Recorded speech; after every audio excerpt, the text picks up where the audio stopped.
There's nothing like snook hook sets at dawn or catching a tarpon in the moonlight. Find your next fishing trip made easy on fishingbooker.com and experience the magic of the Sunshine State or any other destination on your fishing bucket list. Book a blue water adventure in search of sailfish or go snapper fishing with the kids. With over 6,000 captains and trips to choose from, planning your next one just got a whole lot easier. Download the Fishing Booker app on the Google Play or App Store or visit them online at fishingbooker.com to book your trip today. I'm sure a lot of you guys remember the old ceremonial hunting tradition of eating the heart out of the first animal you kill. Meat from those organs are among the most nutrient-rich foods on the planet.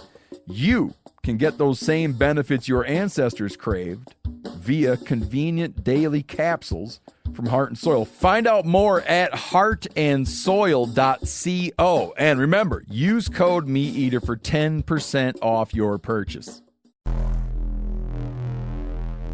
Welcome to the Wired to Hunt podcast, your home for deer hunting news, stories, and strategies. And now, your host, Mark Kenyon. Welcome to the Wired to Hunt podcast. I'm your host, Mark Kenyon. This is episode number 262. And today we're beginning a 2-week series of reflection on the 2018 hunting season. And today it starts with Dan and I overanalyzing our past year, the mistakes made, and the lessons learned.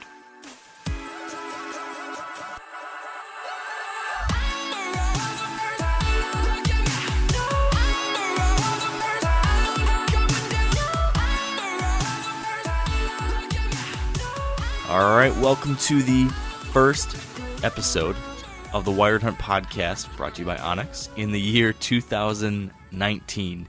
And as we do, typically at the end of each season, me and Dan are back together for our postseason review, kind of auditing the past hunting season, talking through what happened, what we learned, what we screwed up with, what we want to do different, et cetera, et cetera, et cetera. That's kind of what I want to do here today, Dan. So I guess number one, are you up for that?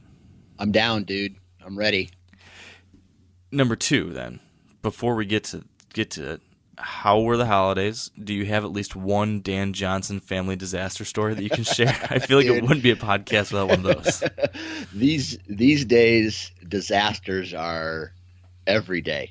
I mean, just like the kids and their attitudes, and my youngest, he's been walking for a while now, but now he can chew gum and walk too, you know what I mean? So not only can he walk, but he can climb, and he can start pulling the safety guards out of the electrical outlets, and he can like get up on end tables and try to pull the TV cord out and all this stuff. And it's almost like you need to have a little room, a padded area just to put him in, because he's like a mouse. He can get into anything. Oh man, I'm learning about that now too. It's a whole new world. So can Knox walk yet? Oh yeah. Yeah. Yep. Okay. Yeah. So that's we're right on the precipice of that. Everett is standing now, and he can take a couple steps. He just took he took his very first steps this morning. So that was nice. Pretty exciting, yeah. So he took like 2 steps and then fell, but it was very cool. But he's definitely climbing up on everything. Like you said, trying to pull out plugs, trying to yank down things. I mean, it's just got us thinking, like, how in the world can we handle 2 kids, let alone 3? Right, right. I'll tell you what, it's crazy because from the moment they're born, there's all these goals in life, or these steps in childhood development, and it's like, oh man, I can't wait till they start walking. They're going to be so much fun. And then when they start walking, all you want to do is just have them not walk anymore, just like sit down. And then you're like, okay, cool, now they can start talking. But when they start talking, they don't stop talking. This is no joke. This is not a joke. We were in a car over the holidays for a period of time that was 2 straight hours. My daughter talked from the time we pulled out of my driveway to the time we pulled into the driveway of where we were going. She was talking the entire time. I thought she was going to black out from oxygen deprivation. And was anyone talking back to her, or was it just her stream of conscious to herself? this is how it goes. You have to talk back to it, because if you don't, Yeah, Dad, you you have Dad, to talk back to it. or you have to talk back to her. Dad, Dad, Dad, Dad, Dad. What, Ava? Oh. Dad, I saw a cow over there. What do you think that cow's name is? Ava, I don't know. Okay, Dad. Okay, Dad. Hey, Dad, did you know that on the bus yesterday, this boy, he said a bad word? Oh, that's not very good, Dad. What, Dad? It's like, now times that by two whole hours. Oh man, yeah, parenthood. I love them. I bitch about the kids a lot, right, on this podcast, but I tell you, I love them to death. I love them so much, but man, being a parent is a pretty hard thing. Not going to lie. It's work. Yeah, that has been, if we're reviewing 2018, that was definitely my biggest lesson learned was family changes things. That's for sure. But like you said, it's the best thing ever. Right. So it's kind of fun to complain about it once in a while, but I certainly wouldn't change it. That's for sure. Absolutely. Yeah, man, it's funny. Every year, speaking of season review kind of things, usually the last day of the hunting season each year, here in Michigan, that's January 1st, yesterday.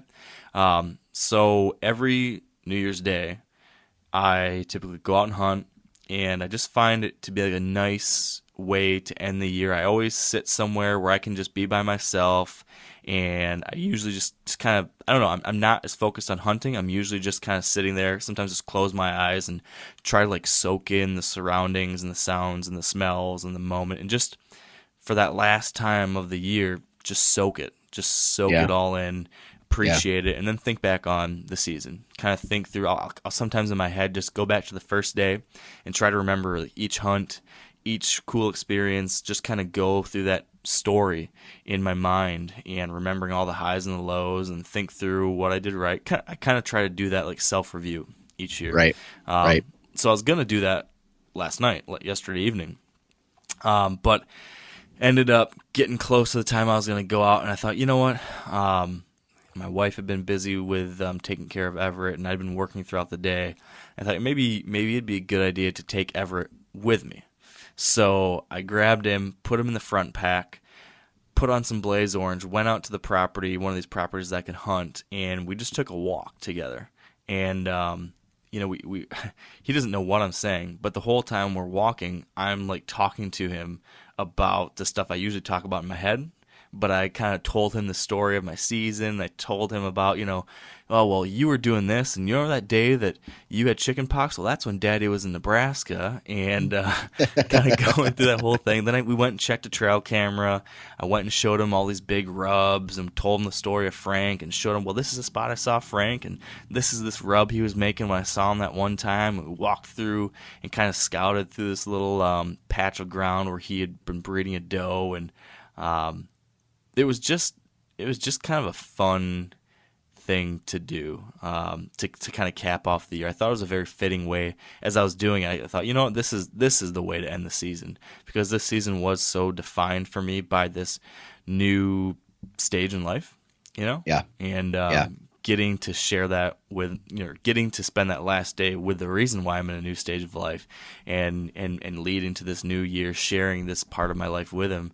I mean, obviously he had no idea what was going on. It was just a fun thing to be outside for him, probably. But Right. But for me, it was a cool thing to be able to share with him, and just gets me a lot, just even more excited, I guess, about 2019, because I think, this year, he's still really young, but he's going to be able to walk and run around and follow me in the woods this coming season, and all those things I'm excited about. So that was a good way to end the year, but I still haven't got to do my serious audit of the season. So that's what we need to do here. I really need to do the serious breakdown of things and have you pick my brain and tell me what I did wrong. So it's a good exercise. From the sounds of it and looks of it, you didn't do too much wrong, man. Well, it was a good year. I can't complain about that. Right. Question for you. Yes. Before we talk about my season, though. Last time we talked, I guess past that, we exchanged a few text messages a little while back about something that had you excited about the end of your season. And we really haven't got to talk about how much of your December hunting season activities at all. So my season's done. Everybody kind of knows how it ended. I killed Frank in December, early December, and then after that I took a bunch of time away from hunting. And then, I will tell you later, we can get to this later, but I did have a really cool end of the season. The last 5-6 days of the season, we tried to hunt one of these properties for does a bunch and got to share some fun time with friends and family. I had a really cool doe hunt myself, so don't let me forget to mention that. But what I'm trying to say in a really long, roundabout, rambling kind of way is tell me how your season has ended. And is it quite done yet? Well, I tell you what, technically, no, because it's still season here in Iowa, right? It's late season muzzleloader or late season archery here in Iowa. And so if I wanted to, or if I had the time, I could most definitely go out, but it's not going to happen. I'm just too busy. I'm to a point now where I feel I've already had a really successful season. And although I didn't get the opportunity to fill the freezer like I usually do, I'll be able to rely on family to get some meat, because my stepdad had a really good season, and he was able to go out and fill the freezer more than enough for to share with everybody. And so I could have gone out and went to try to harvest a doe or something like that, or even a second buck if I wanted to, but I felt it was honestly in my best interest to focus all that time on my business and really end 2018 strong, so that I could continue that momentum going into 2019. And that's just what I've really been focusing on lately, is just the growth of the business side of things. And but other than that, man, I'll tell you this: my wife went out for her very first ever shotgun. I took her out shotgun season, and we went out, and she had it in her brain that she did not want to shoot a doe. She has some kind of connection with them, I guess, and she passed up a couple opportunities. Was it you? Was it you who once knocked on someone's door for permission, and they said that deer were the spirit animal? Yes, wasn't that? Yep. The lady said, "Well, a white-tailed doe is my spirit animal," and I said back to her, I go, "You got to be kidding me!" Because a white-tailed buck is my spirit animal. Did you really think of that on your toes? Yeah, I did. That's good. And she let me shed hunt it, which got me access to the farm, but I couldn't hunt it. So a white-tailed doe is your wife's spirit animal as well? I don't know if it's a white-tailed doe, but it might be like what's the most ferocious animal in the world? It's got to be like a mother grizzly bear, right? I would say that's definitely a strong candidate. Yeah, I'm gonna say she's more of like a mother grizzly bear. Okay, so Mama Grizzly didn't want to shoot a doe. Right, that's right. So she didn't want to shoot a doe, and the 2 days that we had, like the 3 days we had set aside, the weather was bad one of them, and we came out hunting on the main farm once. She passed a doe, went out 2 days later back at my local farm that I have near the house, passed on a couple does. But it was funny, right as we're walking in, it butts right up next to public ground. Boom, boom. So it was like we walked into the timber, and I just basically had to keep her positive. Yeah. Because instantly we heard those gunshots, and her attitude went downhill from that. Like, oh, now we're not going to see anything. I'm like, hey, you never know. With all this chaos, deer could be running around trying to avoid different hunting parties and whatnot. So we just sat on the top of a hill and overlooked this little valley, really good pinch point. And we saw one doe work through there at a long distance, and then we left a little bit before daylight or before nightfall. Last shooting light, walked back to the truck in a cornfield, and there was 3 or 4 does there, and she didn't want to shoot at the does. So that was a wrap on her shotgun season. And then, like I said, then the holidays hit, and then just been full bore work for me. So man, so have you actually hunted yourself since you killed your buck? I have not. November, what day? I think. Well, I shot him on the 4th, recovered him on the 6th. Wow. So you haven't hunted since November 4th. So I expect then, with all that time away from hunting, that any day now you're announcing that you're quitting your day job and working full-time at Sportsman's Nation. All that business time, right? Oh, man, I hope. That would be nice, wouldn't it? I know, simply because I want to hunt with you in Michigan. Dude, you have no idea how bad I want to hunt Michigan, if that tells you anything. Yes, I do know what that tells me. So I got my fingers and toes crossed for you, man. Yep. Okay, so before we shift then, why didn't you go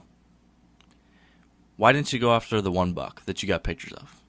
You just didn't end up having time, or did you not think it was killable? You know how,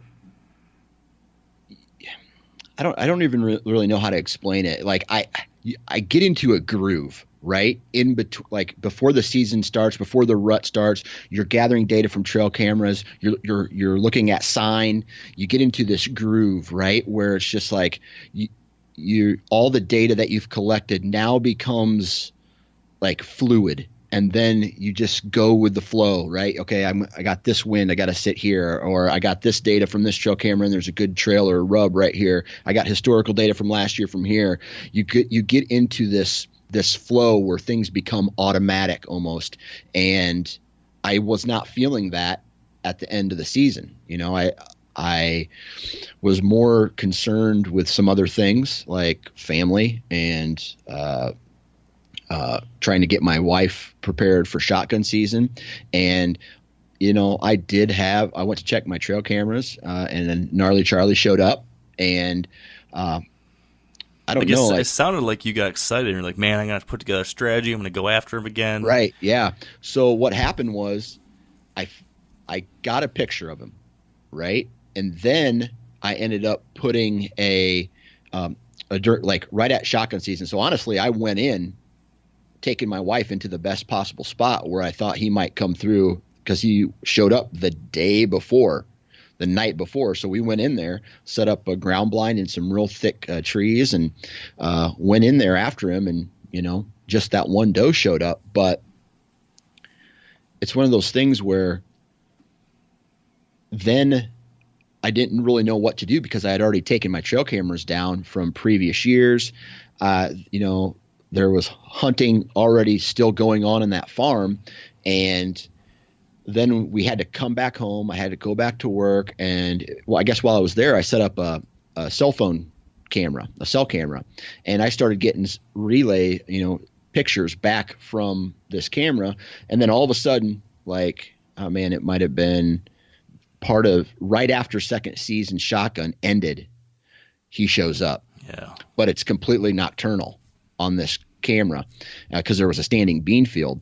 Well, that bean field got harvested, and it must have stirred up something, because he showed back up the night that they ended up during the day they combined it. That night he showed back up and came back into the timber, and then he showed up 2 more times on that same exact trail leading into this bean field. And then something happened. There was like a day or two with no pictures. I think it got real warm. And then I think, to be honest with you, I think he's already shed his antlers. You've gotten pictures that you think are him? I got pictures of really big bodied deer, multiple deer actually. So I think there's multiple shed bucks on this area. And I think one of them is him. It's a gut feeling that I have, like, okay, he was coming through here 3 out of 4 days, all nocturnal, right? 10, 11 o'clock at night. But the next day, the same deer came through, just had no antlers on it.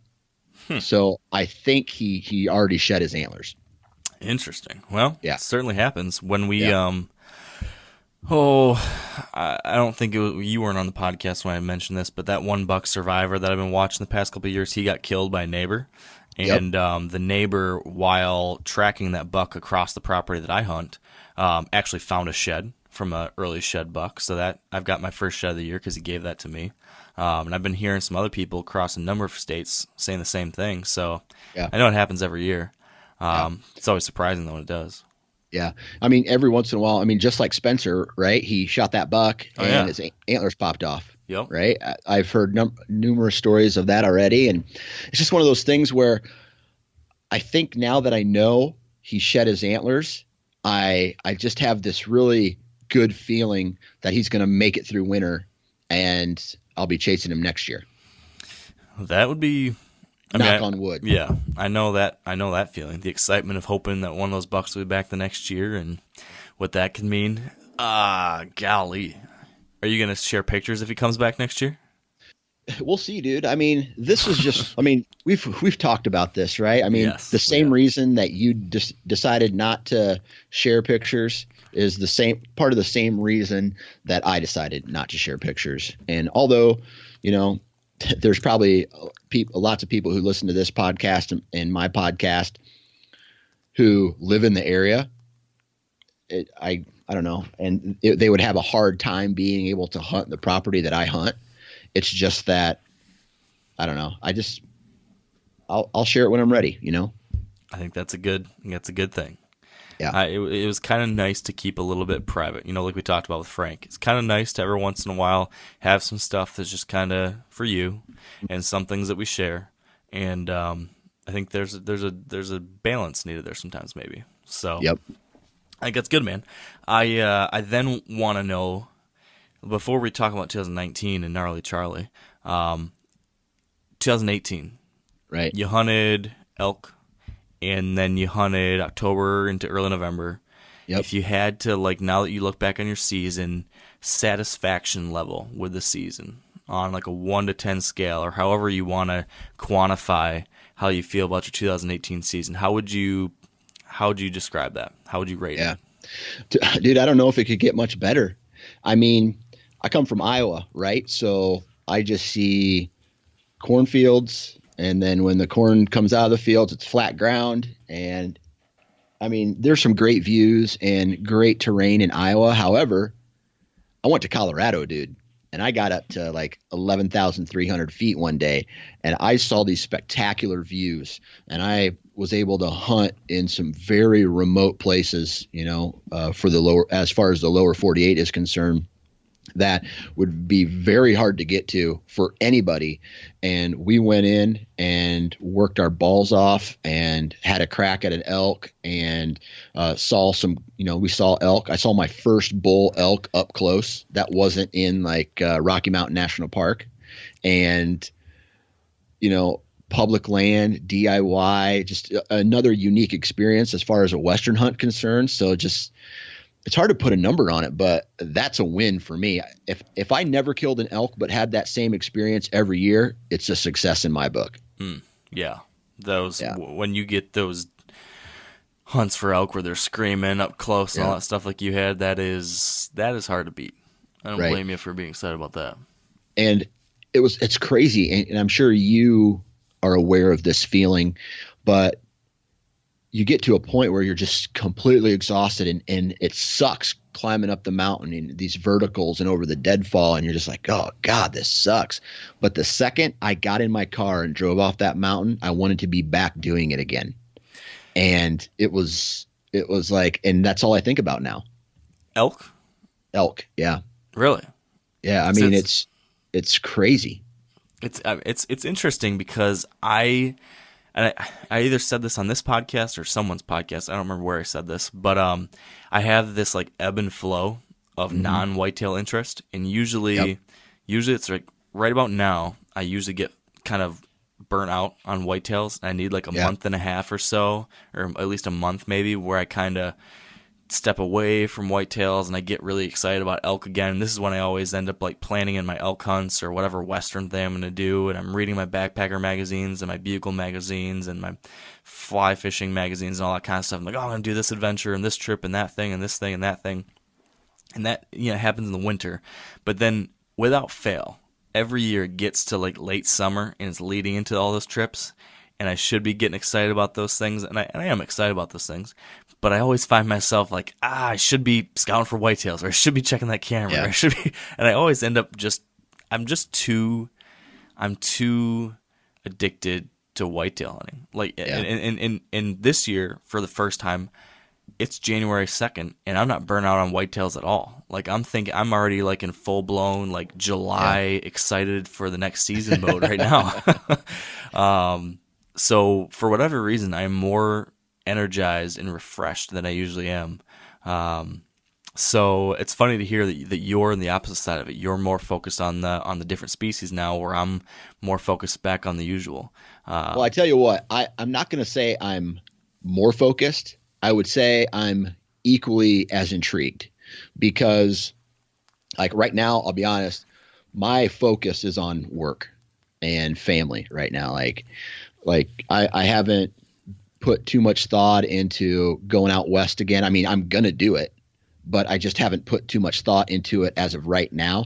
Just looking back and reflecting on the season, like the experience I had with the elk hunt was almost greater than, and I don't want to say greater because I shot my biggest buck I've ever shot this year, right? And it was a 5-year-old big mature whitetail. From a score standpoint, I guess you could say it would have scored bigger than any other buck that I've shot, but the impact it had on me was almost greater going out west than it was shooting my biggest whitetail. I get that. It's just such a different. I mean, that was your first really cool elk experience. Like, our elk hunting experience was just like a physical backpacking trip. We didn't get the elk side of things. After my first like elk hunt, where it was awesome like that, I felt the exact same way you did. So I totally get that. I mean, that is amazing. It's amazing. So and it has me thinking about priorities from a hunting standpoint. It's like, okay, I have this full-time job. I'm only allotted X amount of days. I'm going to be able to deer hunt until I'm 60 in Iowa, or, in my 60s, if not older, depending on how healthy I am. Right. I may not be able to do the run and gun crazy things like I do now, but there is a limited window for Western type hunts, especially the extreme type hunts. Right. Yeah. And I think in the next 10 years, I think I'm going to focus heavily on putting a lot more time into these Western hunts, and maybe even cutting back a little bit on the whitetail side of things, and maybe only taking a week vacation as opposed to a 2-week vacation. Right. And maybe dedicating some more time out west. Just, that's what I'm thinking about right now. Like, where should my time go? Yeah. That's choices. Yeah. It's all about choices. So are you saying that you're going to go back someday, or you're definitely going to do a Western hunt again in 2019? Oh yeah. I'm going on a Western hunt. It's probably going to be the same elk hunt again with the same group of guys, but I'm thinking about adding that Nebraska mule deer, whitetail deer, antelope hunt as well. So yeah, man, that's some fun stuff out there. Yeah. Now that I've got some taste of that country. Yeah. That Sandhills, you mean? Yeah. Yeah, dude, I tell you, I'm not sure what it is. Like I think we've had this conversation before, that you're really drawn to the mountains. Yep. Like, there's something about the wide open prairie, the rolling hills of the prairie, the sand hills in Nebraska, more specific, that I am just drawn to. I don't know. I absolutely love the feeling of being completely alone and knowing, and that feeling makes me, is like, there's a secondary feeling of insignificance and how small you really are in the grand scheme of things, that it just wakes you up, and it realizes that maybe you're not as important as you think you are. Yeah. You know what I mean? Oh, it's absolutely. And I love it.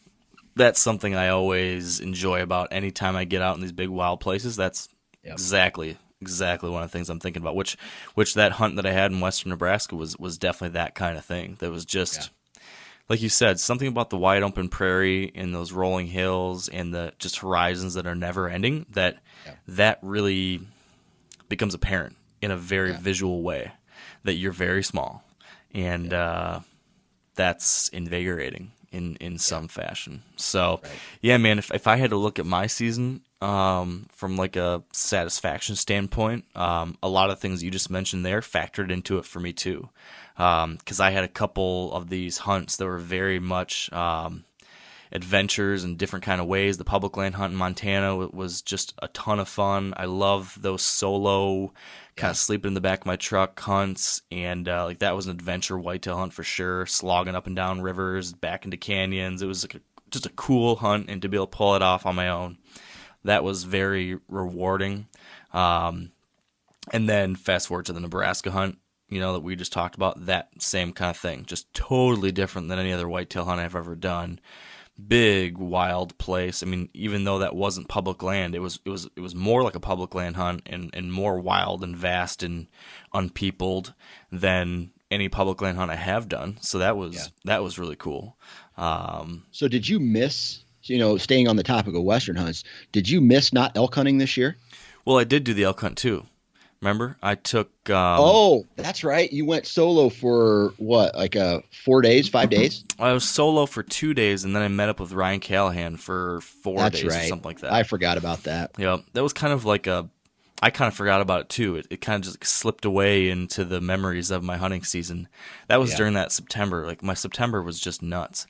And the elk hunt was just it was a fun trip from like a social aspect. It was great to hang out with the guys and hike in the mountains and stuff, but it was just not productive at all from an animal standpoint. And it was just a physical grind, unlike any of my other elk hunts or caribou hunt or anything. I mean, that was just it was a lot of up and down. So that one was a little bit brutal, but still cool to get out there, cool to spend a lot of time in these places. And then, of course, the at-home season was, as we discussed, was a pretty special one this year. Going from, disappointment of Holyfield being gone and that whole kind of 4-year build ending with nothing and no ending to the story, to then the surprise of everything that came about with Frank showing up and everything. So, very, very special season. And to have all that happen, like when I look back, I had my best shed hunting year ever. Found more sheds by far than I've ever had. I had like some of the coolest fishing and backpacking adventures and stuff like that during the summer, and then had this incredible hunting season. And all of this happened, on a year where I thought that all these things would probably suffer, because I've got a family now, a son. And so to have all those things kind of happen at the same time as having my son and getting to spend so much awesome time with him and getting to take him out to Montana and all these different places with us, it just made for this being, without a doubt, the coolest year of my hunting life as well. Looking outside of just tags filled, it was just a super cool set of experiences. So I don't know, man. We got to pinch ourselves or knock on wood or do something so that we don't lose this mojo, because it's going to be hard for 2019 to top this one. Real quick before we move on, I want to take a quick second here to thank our partners at Whitetail Properties. And they just dropped a new land beat video. I've been telling you guys about these for the last, 6, 7, 8 months, something like that. And this most recent one is with one of my favorite characters, Dr. Craig Harper. And he walks us through, in this one, the 3 basic tools that every habitat manager needs. And these are tools that you can use without ever having to plant a seed. No food plots, no big crops. These are 3 simple tools that you can do lots of things with at a very relative low cost. So check that out. If you have a property you can manage in any capacity, Craig Harper's got some great ideas for some tools that will help you do that. You can check that out over at the Whitetail Properties YouTube channel, or you can learn more about what they've got going on at whitetailproperties.com. Yeah. And I think a lot of what made this, for me, such a successful year was, I don't know if it was being so busy even going into it, or maybe not like caring so much about what the outcome was and just enjoying the overall experience. Because I felt like going into this season, I wasn't near as stressed out. And I'm speaking for the whitetail, because I had absolutely no expectations on my elk hunt, right? I said to myself, dude, I think the area for that was or the success rate for that unit was like 5% with a bow. So, statistics alone, I'm not going to shoot an elk, right? And plus public ground, really high up, the quantity, the numbers aren't there like other areas, just really like we saw some good quality bulls. I saw a couple cows, and that's really it, right? Not a ton, but with low expectations, I was able to enjoy myself, not putting any pressure on, hey, I have to kill an animal. And then the same kind of feeling transferred over into my whitetail hunt, where I really didn't go into the season with any really high expectations, or I didn't put any pressure on myself. I just kind of released all that and went in for the pure enjoyment of it. And I don't know if it was like the mojo, the way I was feeling calm and loose and just going with the flow, like you said, that put me in the right spot at the right time. I got lucky, and I don't know, man. I just ended up feeling good before I even shot that buck, and then after I shot him and found him, I feel good too. Do you think that's going to carry over into future years? I mean, do you think that you're going to go into 2019 with, not very goal oriented, kind of just like go into it to see whatever happens? Is that something you think that's a trend? Yeah, I really like that, because I used to take these trail cameras really, like, almost use them too much and rely on, like, hey, I have all these big bucks on trail camera. They were here in September. That shift happens that we always talk about. And so I'm sitting there with these expectations of, hey, these deer, these deer are supposed to be coming through here. It's the best spot. Why aren't they here? What's going on? Blah, blah, blah. And you get in your own head in a way. And this year, with the trail camera stolen in that area, I didn't put any back out. And I went in there hunting not a buck, but hunting the best possible spot, right? Oh. And not over micromanaging my tree stand locations, which I believe led me to putting myself in the right position at the right time in the right conditions, to where this buck used those terrain features and those wind conditions and the weather conditions like a big buck would, and I was just in the right spot at the right time.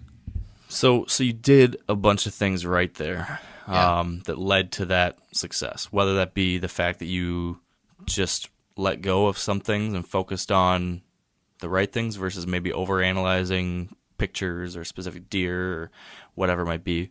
But do you think you made any mistakes? Like, do you look back and say, like, okay, this is something that I definitely screwed up, or this is something I learned from, or anything like that?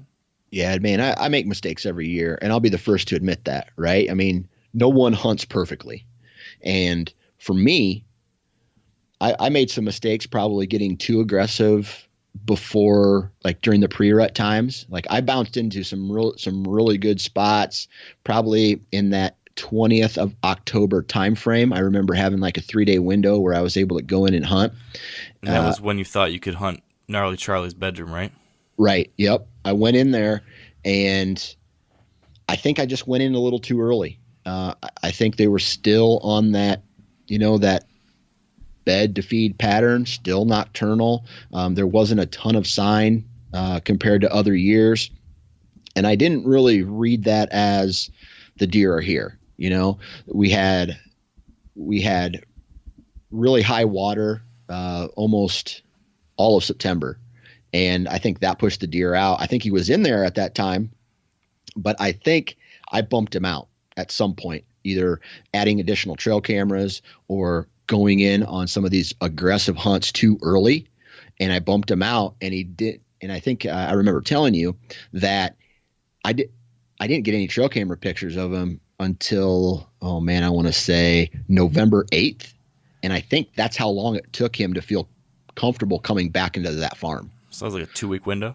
Yeah, so a 2-week, maybe 2.5-week window where he disappeared, and he went north the farm, and then I think he came back after that, after like a day or two after I shot my buck.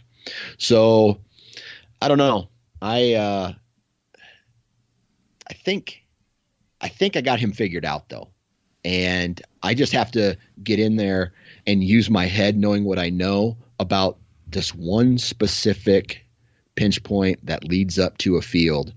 And if I can figure out how the wind acts in there, I think I'm going to have a really good shot at, if let's say, like if all things were equal to this year and he uses the same pinch points and same travel corridors, I think I could put myself into a position to where somewhere around the 10th, 11th, 12th of October, I could put myself into a position of maybe seeing him or getting a crack at him, or maybe adding a different trail camera in there and checking it when I'm doing my rut thing, and, finding out more information that would put me in a position to intercept him, hopefully. So now that you've been after him for a year, kind of a little bit off and on here, how invested do you think you'll be in him next year? Is it going to be a situation where, you'll do a few things with this pinch point, and if it happens, it happens, but you're going to keep hunting all over the place? Or is it going to be the point where you're going to, now I guess you already answered this because you said you're probably going to go into this with not a whole lot of goals, but yeah, do you think at any point you're going to be like, holy smokes, this is a special deer, I want to focus more on this? Or are you done with that? We'll see. I think what this past year really taught me was things change, and in the woods and with nature, this deer could get hit by a car. He could be eaten by coyotes. He could die from an infection. It could snow a foot and freeze and get real cold, and he could starve, or, whatever. And I think if you start, what I don't want to do is I don't want to get into a shipwreck rut again. And what I mean by that is I don't want to be so invested in a specific deer that I pass the opportunity at something that I've never shot before. Right.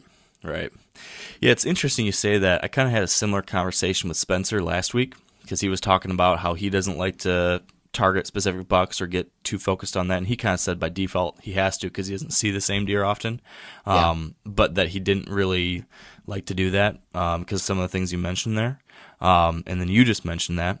And right, over the years we've talked about each of our own special situations that we've had kind of like this. You with Shipwreck, me with Holyfield, and some other deer over the years.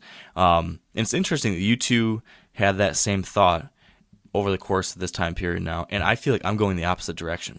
Like I'm getting more and more and more just fascination with like getting to know a specific deer. Like that has just become so much fun for me, and I don't feel like during the moment, like during the hunts for Holyfield, like if anyone's heard these podcasts, they've heard me talk about how stressed I was, how I was getting down on myself about things, blah blah blah blah. And yes, there were times when I felt that way. But like if I look at things over the long run, and if I zoom out and look at the 30,000-foot overview of like my experiences hunting, that's always like those kinds of experiences where I had the multiple years of encounters with Holyfield, or multiple years with these different deer that I've happened to hunt. Now this couple years of experiences with Frank and the way this all went, like that is just, I don't know. I'm finding myself more and more interested in these really detail-oriented pursuits versus the filling of tags. Like after Holyfield disappeared at the end of, he never appeared again. But after I came to terms with the fact that he had disappeared, it was late October. I think it was like, I don't know, just before Halloween, the 29th or something. I remember thinking, okay, this is it. Like he should have shown up by now. And I kind of had like this sit and think time period with myself where I was like, man, you had a chance to shoot him, and you chose not to in 2016. A lot of people gave you crap about that. Was that a mistake? You made mistakes in 2017 that kept you from shooting him. Are you upset at yourself about that? And when I looked back, I was like, no. Like, I don't care that I didn't fill my tag. If you told me right now that I could have, if I rubbed a bottle, or what do you call it? Genie in a bottle. So you rub a bottle or whatever. Is it a bottle? No, it's a... What are genies in? Yeah, Genie in a Bottle, Christina Aguilera song. I think it's a lamp. Yeah, lamp, bottle, vase, bush light can. It's It's all the same. So if I could rub a Busch Light can and get a wish, if I could get a wish, and in the wish, like my options were that either I could choose to have taken the shot at Holyfield in December of 2016 and got to put my tag on him, or had the experience I had and seen him more in 16 and seen him a bunch in 17, but never got to kill him, find his shed in 18. I would without a doubt take what happened. Like I just loved that experience. Just right. I don't know. What I would say has changed for me is that I am not, or at least I'm trying not to get as caught up with the end result. So like I really want the end result. During the moment, like it's never going to change for me, I don't think. I'm just so goal oriented. I just get obsessed and I really dig in on these things. But I do that because I love it. Like I just love becoming infatuated with a goal and a task or a mission and trying to learn as much and dive into the details as much. Like that just like turns all my gears on. So that I don't see changing. I'm getting more. It's crazy because I can remember now, looking back at like when I was doing Shipwreck, I was really doing the same thing that what you're talking about right there, and getting really focused on one specific buck, only hunting one specific buck, going in only when I thought this deer would go, and I passed a ton of great deer, 145 to 150 class 4-year-olds at times, right? And that's crazy to me now, right? I look back and I became obsessed with something, and I'm also kind of like a statistics person. What are the best odds? And I'm also the kind of person who I don't give a shit about antler size. Antlers are rare, right? A big antler, 200 inches, whatever, that's rare and it would be awesome to shoot. But if a 5-year-old 154-inch 9-pointer like what I had this year shows up again next year, man, I'm going to take him. I mean, because a 5-year-old 154-inch 5-year-old 154-inch buck is still a really good representation even in Iowa. Hell yeah. It's an awesome buck. Yeah. Yeah, dude. I think there's definitely, I think both of you have like had this evolution over the years as we've been growing as hunters, figuring out what it is that we love about this, figuring out what kind of goals or desires we have out of a season. And I think we're both kind of like figuring that out and kind of coming to nice little equilibriums a little bit. We certainly have had our bumps in the road, but yeah, man, I'm right there with you. It's so much more the experience for me. It's what, I said it in the Frank thing, Frank was huge and that's awesome. It was really cool. And I knew I was like watching a deer that's so unique to my area that was like such a thrill, but I would have been 99.999% just as excited if it was 135-inch or 140-inch 5-year-old running around there that I was having all these cool encounters. Like guaranteed I would have been just as fired up. I would have been staying up late thinking about it and waking up early thinking about it. I mean, I would have been just as cranked up. And that for me is what I want to keep doing, is like having these cool experiences that challenge me, that push me to try to figure these things out and get better and learn more about these animals, whether that's a 120-inch buck or a 170-inch buck, whether that's close to home or out in Nebraska or wherever. I think it's the challenge. I think that's what it comes down to. I love being challenged within the context of hunting whitetail deer. And so sometimes that's trying to hunt this one deer. Sometimes that's like going to a brand new place in Montana or Nebraska or wherever and figuring it out and shoot whatever. But the challenge is there because of the new situation. I don't know. I just feel like more and more that is where my satisfaction rating comes from. It's from, was there this challenge? Did I have fun attacking that challenge? And, did I feel like I put everything I had into it? That, I think, is where I'm deriving satisfaction now, less so on did I fail the tag. This year I failed a bunch of tags. Next year I might not. But if all those other things I just listed end up being true for next year, I think I'm going to be pretty damn satisfied still. Yeah. And I mean, we just keep coming back to it, dude. It's not the destination, it's the journey of it all. Yeah. So, okay, so you maybe got too aggressive on Gnarly Charlie in October, pushed in there too much. Any other mistake you want to mention before I jump into a couple of mine? Not really. I mean, I hunted so little this year with a bow that I just kind of went about. I got into the flow, got into the routine, and it happened earlier rather than later. And I didn't really have enough time to make a ton of mistakes. I mean, I made them, little things, like maybe being too aggressive on wind direction, playing the wind just a little too hard. And, I'm not a guy who likes to get into a stand or, get into, have an access route that's really killer. And if the wind is shifting a little bit, I like to sit there and ride it out. And I did that a couple times this year when maybe I should have got out of the stand and went to a different place just to not ruin that specific bedding area. Yeah. I've had those same dilemmas. That's a tough one. I know a lot of guys who say that they get up and move right away, and I have done that. Sometimes I have bailed on a spot right away, but then there also have been times where I did the same thing you did, where I'm thinking, well, I'm already here. I already made whatever kind of impact I was going to make getting in here. How good is my prediction of where I think these deer are and where they're going to go? What percent of the time do they do something completely opposite of what you actually think? So I hear you on that. That's a tough call. Yeah. Yeah. All right. So your mistakes. Yeah. So I think my biggest mistake centered around pooping in a blind. No, man, that was the biggest thing I did right. I can't tell you how many comments I got from people after seeing the film. Oh, speaking of which, I released the video of my hunt for Frank this week. So if you haven't seen that yet, go on over to the Wired Hunt YouTube channel or the MeatEater.com. You'll see that there. But so many people saw, there are all these people were saying like, oh, an inside view of the poop blind. This is awesome. Yeah. You didn't record that part, did you? No, I did not record that part.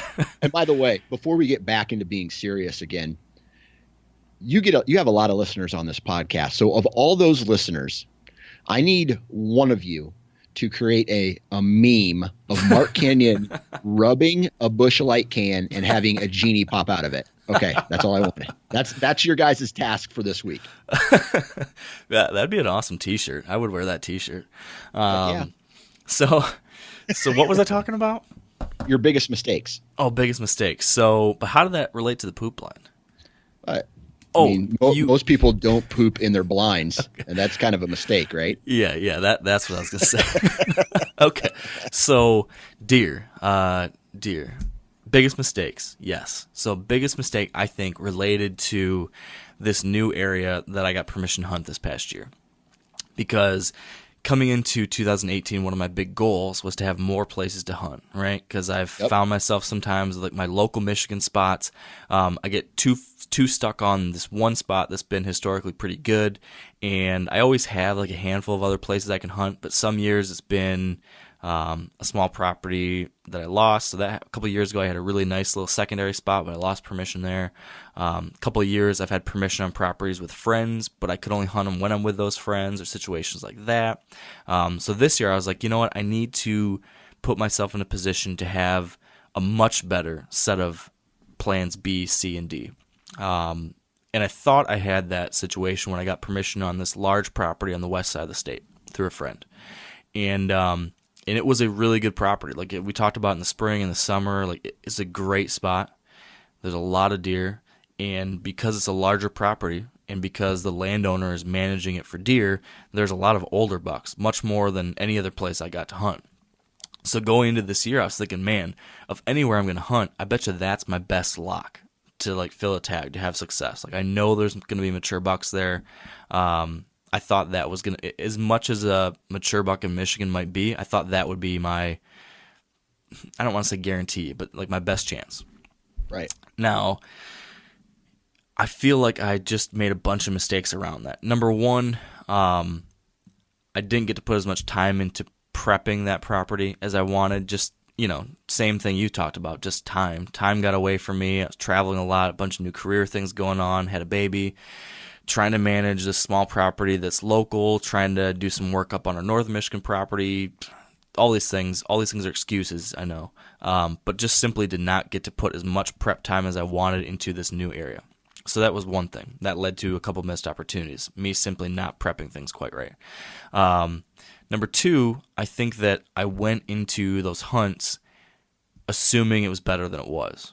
So by that, I mean, all of a sudden I've got permission on a property that's like, I don't know what it technically is, but I think I had access to something like 600 acres or something like that. I mean, that's way, way, way bigger. Most of the properties I can hunt are 40 or 90, stuff like that. Nothing like this. So I'm thinking, wow, I've got this huge property.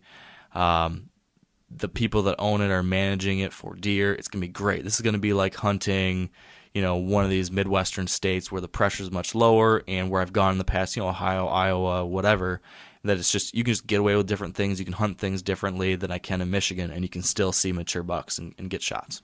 Right. So that's kind of the way I thought it was going to go, and I hunted it that way. I was hunting very low-impact stand sites. I wasn't being aggressive at all. I had this week-long period scheduled to go hunt there with the Meat Eater crew, and I've been able to prep some stuff for that. And then also the guy that owns the property, he and his friend were able to prep a bunch of stuff there for that property. He's got a guy that helps out on this property with him. So they had a bunch of things prepped. But all of these stands that collectively we had prepared, they kind of were all low-impact, safe stand sites that you would hunt on a big managed property. Yeah.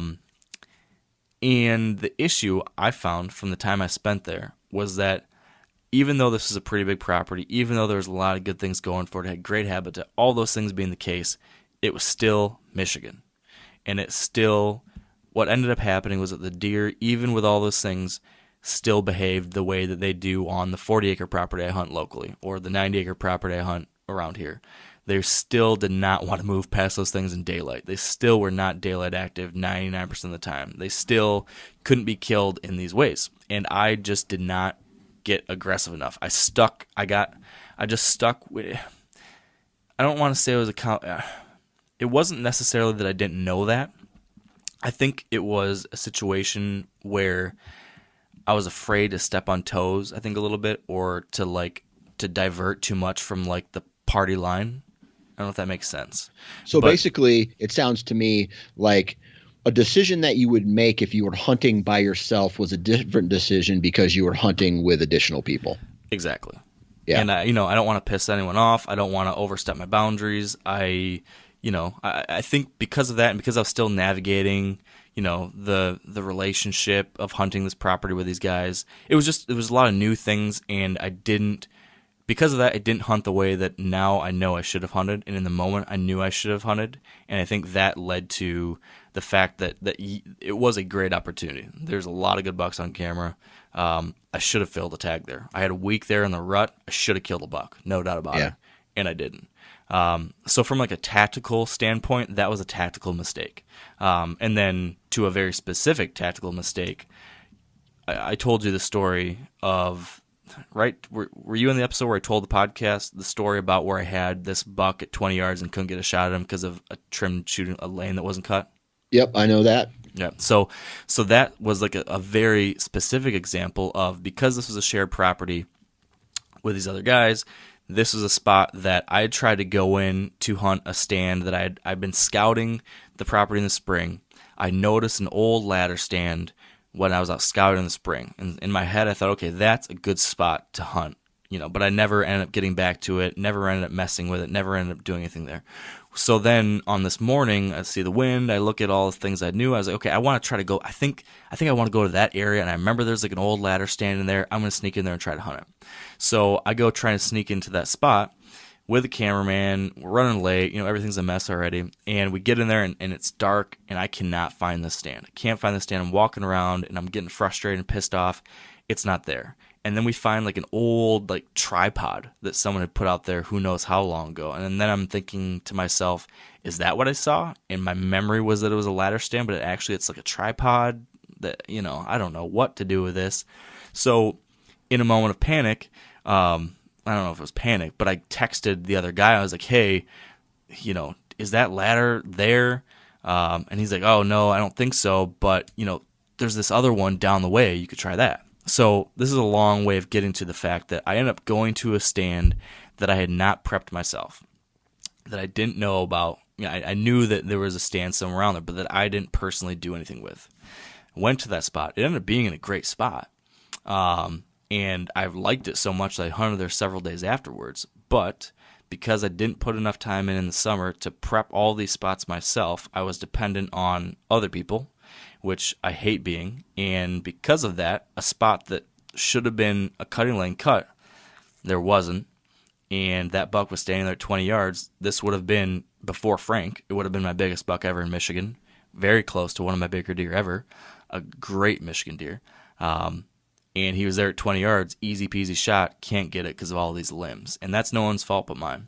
So that was a very specific example of not putting in the time and taking care of all the details. And dude, I think you're beating yourself up on that, because how many times have you done a run and gun set and not necessarily saying a big deer came through? Let's just say any deer came through and you didn't have a crack at it because it came from some crazy awkward angle, right? Yeah. I mean, that just happens.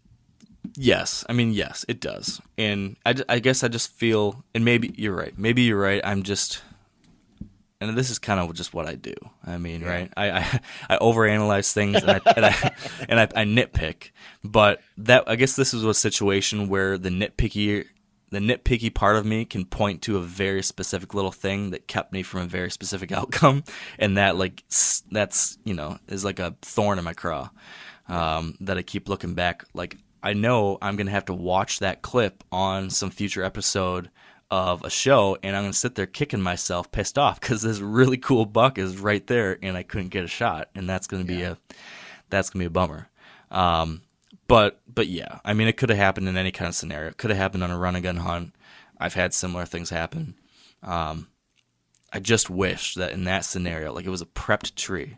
It should have been. You should have had a lane cut to each one of these directions where they could come from, and it wasn't. So that was disappointing. Right. But you're right. That was one thing that just stood out, though. The second mistake or challenge that stood out to me was related to travel.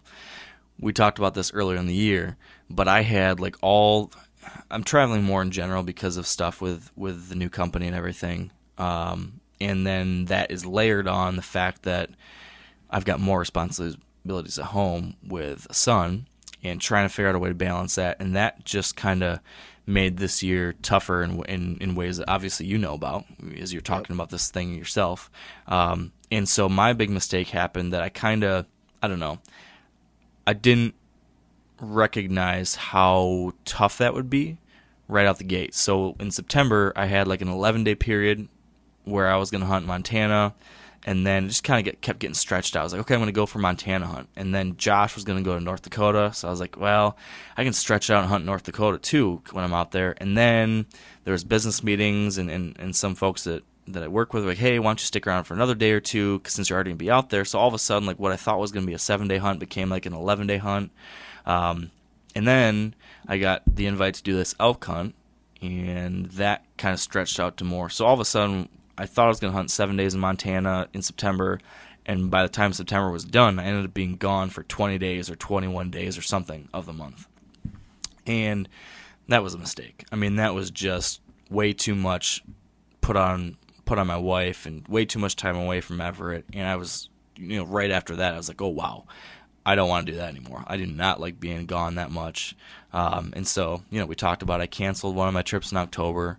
And didn't travel a whole lot after that the rest of the season. I had the 6 or 7 days or whatever I was out on this other property that I just talked about, and then I took a couple short trips, like 2 days up to our northern Michigan cabin a couple times, and then I guess I did Nebraska, but that was a tight trip. That was 4.5 days or something. So I think that, I don't know if it was a mistake, but it was like it was a mistake / challenge that I identified, and now I know. I'm kind of skipping ahead to things I want to do differently. But based off that, now I kind of know that as much as I possibly can, like as much as I have control over it, I'm now, getting invited on things and being a part of trips that I can't control as much. Like I'm taking off for Mexico here in a couple days, and I'm going to be gone for 11 days or 12 days, and that's going to be like really tough. Like I'm looking forward to the trip itself and appreciative of that opportunity, but I'm really not looking forward to being gone that long from the family. So as much as I can control these things, I want to try to find a way to still travel a lot. Like that's an important part of what I do, and I really enjoy that. But I think the way to do that to be more family friendly is spread out and short. So instead of like doing a 2-week straight trip or something, or 2 weeks straight for a route vacation or whatever it might be, I think what I'm going to try to do now is a 4-day trip here, and then I'm home for 3 weeks, and then a 4 or 5 day trip here, and then I'm home for several weeks, and then a 3-day trip here. Like doing maybe more trips, but shorter. At least that's what I'm thinking is like it's the long time spans where it gets really tough. Do you kind of have the same thing with your wife? Like like for 3 or 4 days, maybe it's okay, but when you get to day 5, 6, 7, 8, 9, like that gets really challenging when there's no break from the kids. Yeah, man. I tell you what, I just wish I had more advice on that note, because for me, I'm not in the position yet where, like for you have a little more flexibility on, you can go out for a 4-day hunt, come back and go out for another 4-day hunt out west or to a different state or whatever. For me, that has to be big chunks of time, right? Because I can't do the multiple trips, because travel time counts, and I want to be able to hunt as much time as possible. So, and there's more hunting in my future. I know it because I'm going to make it happen. So, and this is going on for me in 2019 as well, is to be able to include my wife and children into more of these quote unquote adventures, or B, take care of the planning so my wife has some assistance in some of this, and help. Yep. Maybe she has a mother or father-in-law or my dad or mom come and help out for a day or two just to relieve some of that stress, or put myself in a position to where she has less responsibilities. So maybe I can pay off some debt. Like for me, a real big thing in 2019 is finances, right? I gotta get some debt down. I gotta, find ways to be more lucrative in all avenues, pay off some debt, which means that she also has to work less in one of her jobs. And then she's not as stressed, she'll still have to watch the kids when I go on these trips, but at the same time, she won't have to be multitasking as much. Yeah. Yeah. So let's keep going down that road then. Things we want to do differently in 2019. So it sounds like both of us have some thoughts around how do we better balance travel and family obligations. So I'm right there with you too. In addition to for me, I can do the short trips. So I'm trying to do shorter trips, but have been thinking about the same things as far as trying to put my family in a better position while I'm gone. So lining up more help, trying to make it so that, the responsibilities at home are not as great, anything like that. Because, and this is nothing new, and we know this, but like when we leave, when we're not around to help out the family, right, we're putting a big burden on everybody else, on our wives, a burden on our kids even, and just, not being around them sucks too. Right. So yeah, I think obviously for me, that's something that I'm just going to be facing more and more, especially if we have another child, what that's going to change. I'm sure it changes things. So all those things are definitely top of mind, but this year was definitely a good learning experience for me in that regard. Yeah. I just want to be able to, like, hunting is such, at times can be selfish, right? Because I'm going to go on this elk trip and it's going to be intensive. So unless my wife trains and decides she wants to come with me on something like that, it's just, she's not as dedicated to hunting as I am, right? She likes to be chauffeured to the turkey blind and chauffeured to the blind, and she likes to be told what to do and when to do it. She does like to learn along the way, but it's not her identity like it's my identity, Yeah. But fishing, like if I can include the family in all these other activities that I plan on doing that are hunting, let's say like I think this year my daughter's going to be able to come turkey hunting with us. We're going to do a lot more fishing this year with the whole family and involve everybody so that when the time comes for me to go on one of these trips, it's, I've put in the family time. You know what I mean? It's time for the cowboy to go roam, if that makes sense. You know what I mean? And it's just as much. I hope that's what you tell your wife when you walk out the door. Well, see you, honey. It's time for the cowboy to roam. And but at the same time, she slams the door in your face. Right. Yeah. Well, it's just, and it's one of those things that I feel with my wife and me and the kids, there's 3 or 4, maybe 5 more years of this really frustrating type where as my children get older, it's going to become easier for her to handle all of them. But right now they're all in just that age group where it's very difficult. And, she takes care of them most of the time anyway, because I have to go to an office and I have to sit in a back room and do this job. But I think as time goes on, it will become easier. But until then, I mean, there's no way to cut it and make it sound like, hey, guess what? You're going to have the kids all to yourself for 8 days. Yeah. Like she doesn't like that, straight up. Yeah. So I don't know. Well, to that point, another thing, and I don't know if this is something that you've thought of. I mean, you kind of have done this, and I've done this to varying degrees. But this year, one of the other things I want to do a better job of in 2019, and I alluded to this earlier, is getting more high quality options really close to home. So that I'm not having to travel to still have quality hunts. Right now I've got like a spot or 2 close to home that are pretty good. If I want to do anything better than that, then I'm traveling a minimum of like 2 hours minimum. I need a bunch of good spots really close to home so that I can still have quality hunting experiences. I can still, it's part of my job, right? So I need content. I need to be out doing these things. I need to be able to do those things without needing to travel to Iowa or without needing to travel to Kansas or Ohio or whatever. I'm still going to travel some, but as I mentioned, shorter trips, maybe not as much. So that's one of my big goals for this year is lock down some more spots close here so that quality can still be good, but quality time at home can still be good. Being able to, when I can do that, when I'm home and still hunting, it's much less of a burden on my family. So that's one of my things. Yeah, that's difficult, man. I did the same thing this summer, knocked on a couple extra doors, got no's all the way around. And I don't know. It's just at the same time, I'm not 100% worried about it right now because I do have plenty of options. And I know that I have to put in my brownie points, especially if I want to do additional, if I want to take an additional trip to Nebraska this next season, there's a good chance I'm not even going to try to hunt October for whitetails. You know what I mean? So it's just making sure that like the scale gets tipped, and it's going to get tipped, but never to the point where the load falls off. Yeah.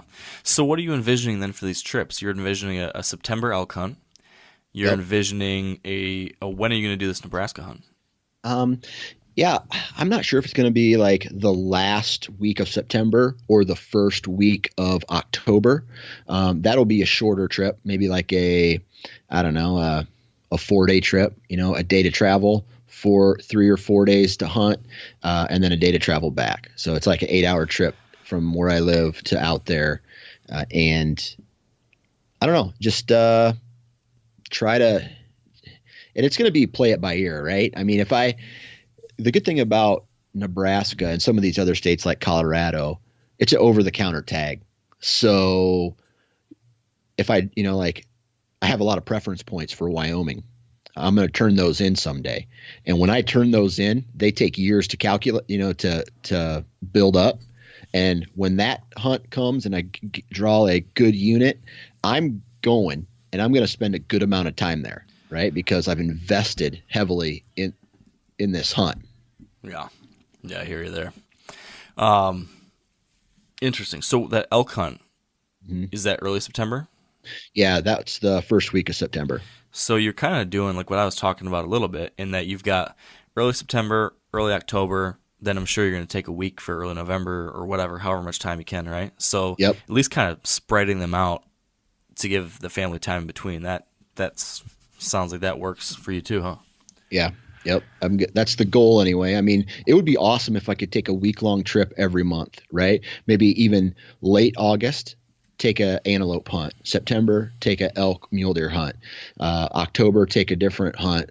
November, take a different hunt. And that way I can come back, hyper-focus family, get everybody in good graces again, and then burn all the bridges on another Western hunt, and then come back and start the healing process all over again. And Sounds like a stressful way to live. oh yeah. Well, I mean, the ATA show's coming up next week, and I'll be traveling one day, and I got meetings when I get in. I got 3 days of meetings, and then I got another day to travel back. So again, I can already feel the stress in the family knowing that she's going to be solo for that many days. And I don't know. It's not only is it stress that she has to deal with, but it's stress that I have to deal with too. You know what I mean? Like that stress carries. And so I have to find ways to make that stress either go away or find ways to reduce the stress. And, I don't know, man. Yeah. Well, this is a big theme of our whole episode. It sounds like is family and balance. Anything else you do differently? I've got two more on my side. Let me see. I think from an actual, I don't know. I feel like 2019 is going to almost be, yes, I'm going to take these trips and I'm going to still deer hunt, but it's going to be a secondary focus for me. Hunting I'm going to do it. It's my passion, but I'm not going to be concerned with the outcomes as I am as in the investment of the Sportsman's Nation. You know what I mean? So like it's going to be very work oriented. 2019 is. So basically you're telling me that our podcasts are going to be really boring next year because every update's going to be, well, I spent 7 hours on my computer. More like 14, but who's counting? All right. Well, all right. I'll try to make up the difference. I'll try to stay out there. I'm still gonna hunt, right? But it's gonna be like, I don't know, like if the weather conditions aren't good to hunt, I'm not gonna force it anymore. You know what I mean? Just save it for the right time, the right conditions. And if it's not good, just don't go out. Yeah. Yeah, man. Hey, I understand that for sure. I've been in those same shoes, and that's typically how I operate too. Interestingly, though, one of the things I want to do differently, and this is something that I talked about doing last year, didn't do a good enough job because I kind of thought this other property was going to solve this problem, but it didn't. So I talked about the fact one of my big goals this year is to get more local spots. The second part of that change is that I want to take my scouting to the next level. Like really put in a whole bunch more time this year. Like I just talked to more and more of these people that are super consistent, like my buddy Andy. Mean, he just is a scouting machine, and I think I need to crank that up for myself a little bit more. So just doing a better job. Like every year I go into each season like saying I want to do this and do that, and every year I do a little bit better, but never hit quite the goal I set for myself. Well, this year I want to crank it up again as far as finding more properties, fixing more of these off-season tweaks, just getting more and more detail-oriented. I'm definitely fine-tuning things. I've definitely reached like a level of comfort with a lot of my setups, with a lot of the places I do know that I hunt. I've got a much better idea of how I like to approach new properties. I'm definitely getting better at picking out spots in a new area. Like I've pretty much demonstrated to myself now that I can come into a new spot and have a decent chance of figuring it out and feeling comfortable with that. But I just want to keep tweaking it, minimizing the mistakes, getting better at scouting in the off season, and then also really getting comfortable with like in-season scouting. So, for example, I want to start paying attention to tracks more. I haven't done a good enough job of that, but that's something I think I can focus in on. I can key in on that a little bit better.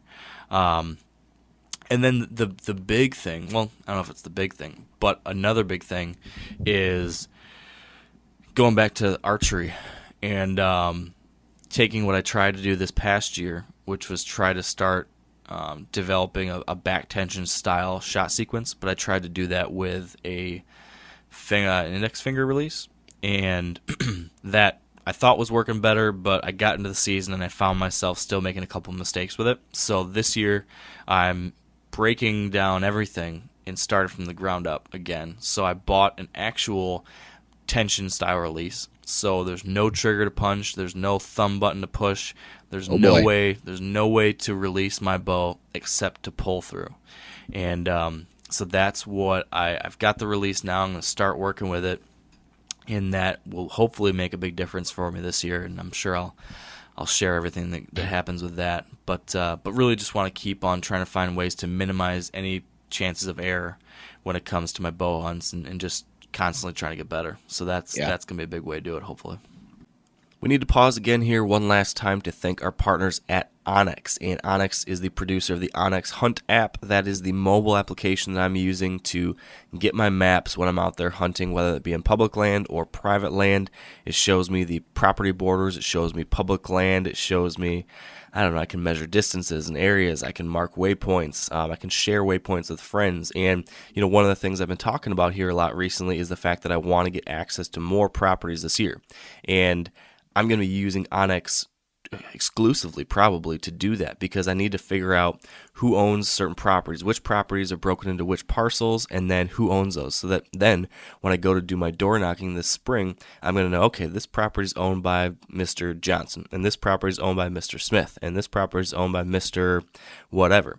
And I can put together this whole list of properties, go find their addresses, and lots of times you can get the address right there on onX when you click on the property owner information. I know exactly where to go, knock on their door, know their name, know their property borders. Everything I need is right there. So it's a tremendous tool if you are out there trying to get some new private land access. And then, of course, if you just want to hunt public, it's going to show you all of that too. So check out onX if you're interested over at the mobile app store of your choice or at onxmaps.com. That's awesome. I need to do the same thing, man. I love bow hunting, and I'm still not where I need to be as a archer. So, there's always room for improvement there. I know you tried it last year, right? 2 years ago I tried it. 2 years ago. Okay. This year I had no time. It was a miracle that I even got my bow sighted in before I started hunting on that elk trip. So what do you anticipate for this year? Time management is a huge thing, and I like working every single day at my job and then working at home for multiple hours. And then, when like right now it's too light, it's dark to shoot, right? I got like 10 minutes after I get out of here to maybe go shoot some arrows, but I can't because I haven't been home all day, and I have instantly come home. I come here and I spend an hour and a half, 2 hours in here. Then I get out, and now my kids are like, "Daddy, what are you going to do?" So I have to play with them, right? And then it's dark. So I don't know. Time management. Man. I will say, and this is just as much me saying this to me as it is to you, but just playing like devil's advocate as a friend, giving you a helpful nudge here. Just don't forget how shitty it was in November when you had that situation and you didn't think you were going to find that buck. Yeah. And remember that. Yeah. Because it might be worth trying to wake up 15 minutes early in the morning. And then again, I'm saying this, I'm preaching to myself too. I need to always remember that too, and try to find that extra 10 minutes. And I don't always do a good enough job, but I'm trying to find some way to squeeze in that extra time, because of all the things we do, if we can't make that final moment as ethical and quick and clean and as removed from error as possibly we can, what are we spending all this time doing anyways? Absolutely. So that's something I need to keep reminding myself of, and I'll be a friendly, annoying person that maybe will budge you about that sometimes too. Fair. So with that said, I don't know, man. That is what I've got on the books for 19 as far as changes. Is there anything else on your mind? No, man. I don't know if you can hear it or not, but the the time limit for this podcast is over. Yeah, man. I had to shut the microphone off to yell at my kids to not stop pounding on the door. So I wish you kept it on. Do you remember that one time that Ava tried to come in and you had to like walk her out of the room and give her a spiel? I kept it in the podcast. That was one of my favorites. Right. Or the time where the dog started barking and I had to Didn't you threaten to kill it or something on the air? buried alive or something. I don't know. Those are always great moments. So, let's wrap this one up so you can get out there and focus on what was both of our number one goals for 19, which is balancing family and jobs and hunting and all that stuff. So, I think the only thing else worth saying is, man, I just want to give you a big fist bump. Congrats on a great season. Same to you, brother. And here's 2019. And that's a wrap. Thank you guys for listening. Couple little plugs. I haven't mentioned this in a while, but if you're a relatively new listener and you have not yet gone over to iTunes and left a review of the Wired Hunt podcast, man, that is a huge, huge help. We had, I don't know what it is, I haven't checked it in a while, but more than 2,000 reviews. Almost all of those are 5 stars. It's such an honor that so many people are enjoying this. I appreciate that so much. But if you haven't shared your feedback yet, we would love to see it.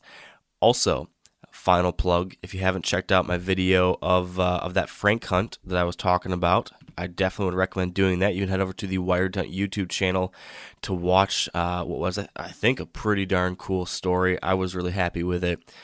Just a special year, and I think that my buddy Wade did a really nice job of editing it together, and it tells a compelling story. So check it out. Check out the Wired Hunt YouTube channel. Subscribe there. Subscribe to this podcast, and I will stop asking you to do things now, and I will simply focus on thanking you for spending this time with us today.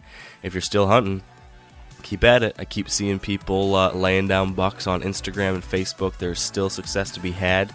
And for the rest of us, it's scouting season. It's time to get excited for shed hunting and all sorts of good stuff like that. So thank you again, and stay wired to hunt. I'm sure a lot of you guys remember the old ceremonial hunting tradition of eating the heart out of the first animal you kill. Meat from those organs are among the most nutrient-rich foods on the planet.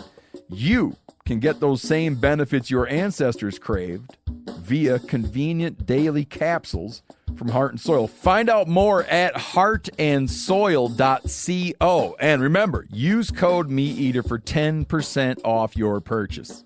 You ever get that feeling the walls closing in, the concrete jungle suffocating you? You crave some wide open spaces, the chance to connect with nature, maybe in a spot all your own. Well, head over to land.com. They've got ranches, forests, mountains, streams, you name it. Search by acreage. You can search by location. You can search by the kind of hunting and fishing you're dreaming of. Land.com. It is where the adventure begins.